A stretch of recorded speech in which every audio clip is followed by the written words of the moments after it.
Jadi kita akan mendiskusikan mengenai harmonisasi dan sinkronisasi penyusunan rancangan peraturan perundang-undangan, ya, yang dalam konteks ini materi akan saya bagi dalam dua hal. Yang pertama, harmonisasi dan sinkronisasi dari segi substansi atau materi muatan, dan yang kedua, harmonisasi dan sinkronisasi dari segi teknis, ya, formulasi hukumnya.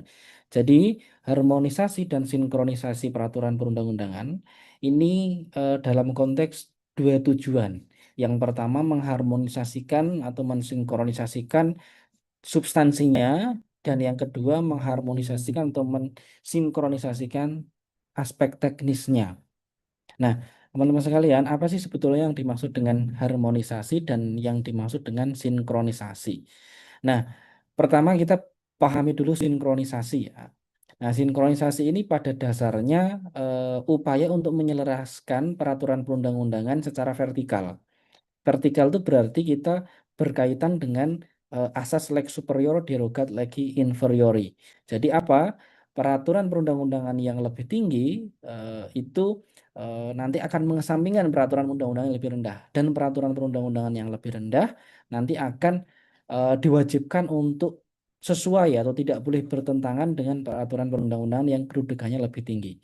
Saya kira teman-teman sekalian sudah memahami hierarki peraturan perundang-undangan mulai dari Undang-Undang Dasar, kemudian TAP MPR, Undang-Undang, Peraturan Pemerintah, Peraturan Presiden, Peraturan Daerah Provinsi, dan Peraturan Daerah Kabupaten atau Kota. Nah, dari hierarki tersebut kita terikat pada prinsip ini atau asas ini, lex superior derogat legi inferior. Sehingga peraturan perundang-undangan yang lebih rendah tidak boleh bertentangan dengan peraturan perundang-undangan yang lebih tinggi. Nah, pertanyaan mendasarnya yang perlu dilakukan oleh seorang perancang peraturan perundang-undangan ketika melakukan sinkronisasi secara vertikal adalah apakah norma dalam rancangan peraturan yang lebih rendah sesuai atau sudah sesuai dengan peraturan perundang-undangan yang lebih tinggi.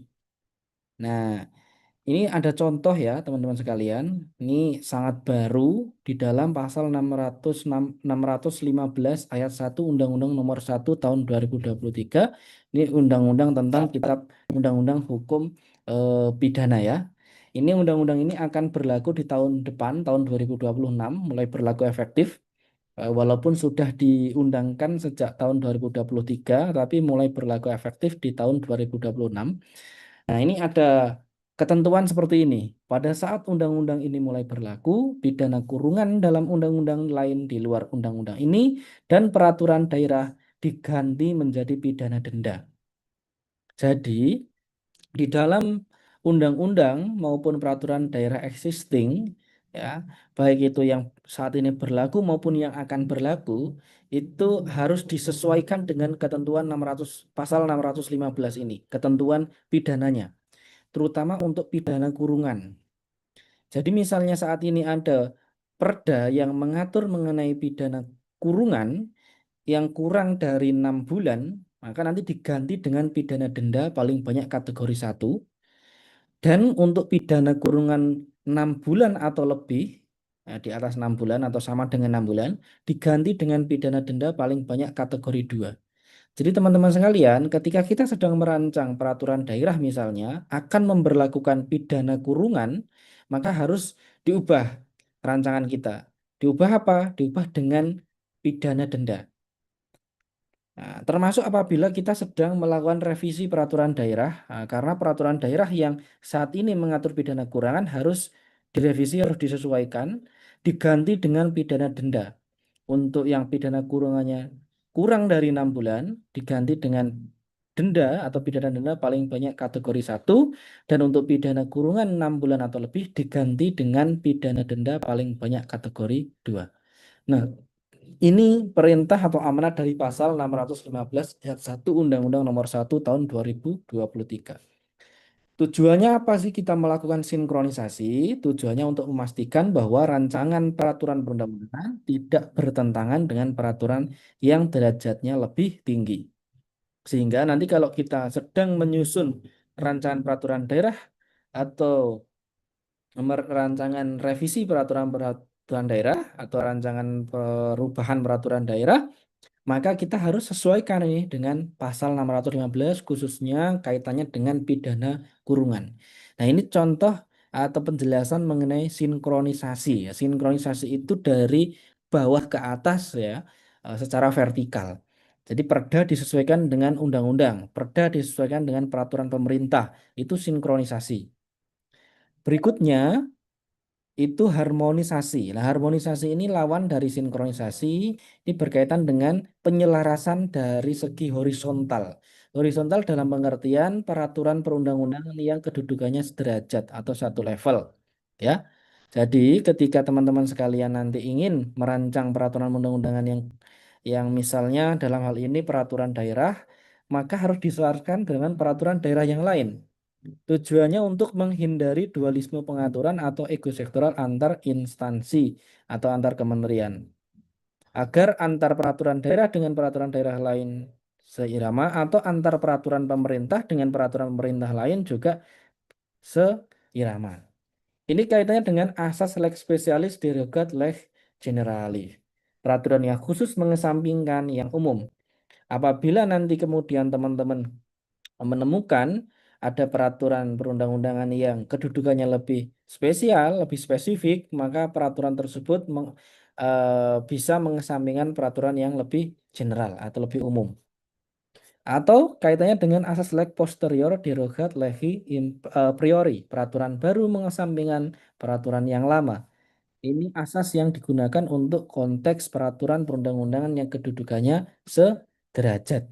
Nah, ini ada contoh. Misalnya terdapat perda tentang ketertiban umum yang mengatur sanksi membuang sampah di jalan protokol, maka agar tidak terjadi double penalti, yang dimaksud double penalti ini suatu perbuatan yang dihukum oleh dua aturan berbeda, maka ketika kita merancang peraturan daerah tentang pengelolaan sampah misalnya yang sama-sama konteksnya di sini kita akan mengatur sanksi bagi pembuang sampah yang tidak sesuai dengan ketentuan, maka dilakukan harmonisasi. Nah, harmonisasinya ini dengan menggunakan asas lex specialis atau aturan yang khusus dengan merumuskan bahwa urusan sampah diatur secara spesifik di dalam Raperda tentang pengelolaan sampah, termasuk pengenaan sanksinya.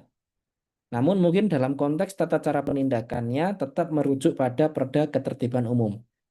Nah, dalam konteks di sini, sanksi mengenai bagi pembuang sampah di jalan protokol atau pembuang sampah sembarangan diberlakukan sanksi berdasarkan peraturan daerah tentang pengelolaan sampah. Sehingga peraturan daerah tentang pengelolaan sampah mengesampingkan peraturan daerah tentang ketertiban umum, yang dimana di situ mengatur ketentuan yang sifatnya lebih umum dibanding peraturan daerah yang tentang pengelolaan sampah yang mengatur ketentuan yang lebih spesifik. Tujuan harmonisasi secara horizontal ini adalah memastikan keselarasan dengan peraturan yang derajat yang mengatur bidang terkait. Sehingga apabila teman-teman nanti merancang peraturan daerah pengelolaan sampah di sini misalnya, di dalam naskah akademik bab 3, teman-teman lakukan analisis harmonisasi dengan peraturan daerah sejenis yang memiliki derajat yang sama, khususnya peraturan daerah, dan mungkin di dalam materi muatannya itu mengatur juga hal yang serupa. Dan nanti akan teman-teman berikan analisis pada aspek mana yang akan dikesampingkan dari peraturan yang lebih umum tadi di dalam peraturan yang lebih khusus.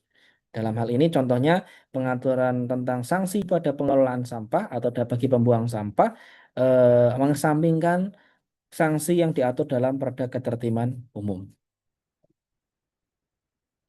Nah, berikutnya penyelarasan dengan putusan Mahkamah Konstitusi dan putusan Mahkamah Agung.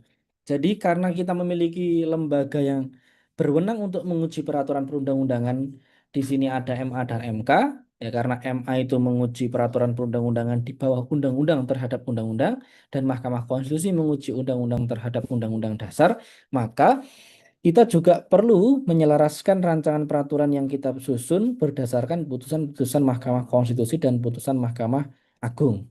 Nah, misalnya sudah terdapat putusan yang membatalkan pasal-pasal tertentu dalam peraturan undang-undangan, maka kita tidak boleh secara prinsip untuk menormakan kembali dalam rancangan peraturan yang baru.